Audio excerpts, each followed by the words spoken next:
एक बात कही थी, वो बात थी कि हमें लड़ाई ईवीएम की लड़नी चाहिए। मैं आपके विचारों की, आपके शब्दों की बहुत कदर करता हूं, लेकिन ईवीएम को बचाने की लड़ाई किन के लिए लड़ेंगे? ईवीएम किन के लिए बचाएंगे? आपके पास डॉक्टर बाबा साहेब अंबेडकर ने 1 वोट का अधिकार दिया, ना कि 10 वोट के अधिकार दिए।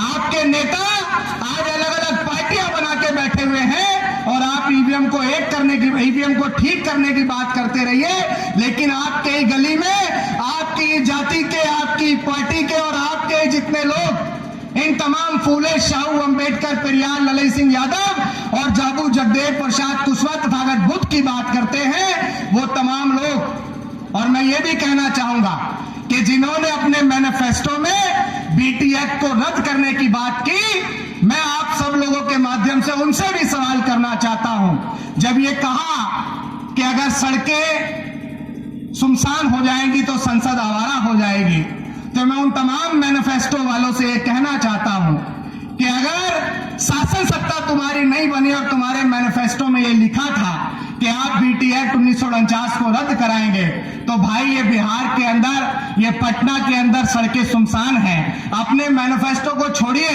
सड़क पे उतरिए और बीटी एक्ट 1949 को रद्द करने का काम करिए। ये फर्जी मैनिफेस्टो बनाने से काम नहीं चलेगा। और जाति के नेता की पिछलग्गू करने का काम ये अम्बेडकरवादी नहीं करते हैं। जाति का पीछा करने वाले अम्बेडकरवादी नहीं करते हैं। आज तक किसी मंच से नहीं कहा, लेकिन इस मंच से जरूर कहेंगे। अगर आज तथागत बुद्ध को इस भारत के अंदर किसी ने जिंदा रखा तो वो चमार जाति के लोग हैं। अगर इस भारत के अंदर किसी ने राष्ट्रपिता ज्योतिबा फुले को जिंदा रखा तो वो चमार जाति के लोग हैं। अगर इस देश के अंदर किसी ने शिक्षा की देवी सावित्रीबाई फुले को अगर जिंदा रखा तो वो चमार जाति के लोग हैं। अगर इस देश के अंदर बाबू जगदेव प्रसाद कुशवाहा को देश के वैश्विक पटल पे अगर पहुंचाया तो ये चमार जाति के लोग हैं।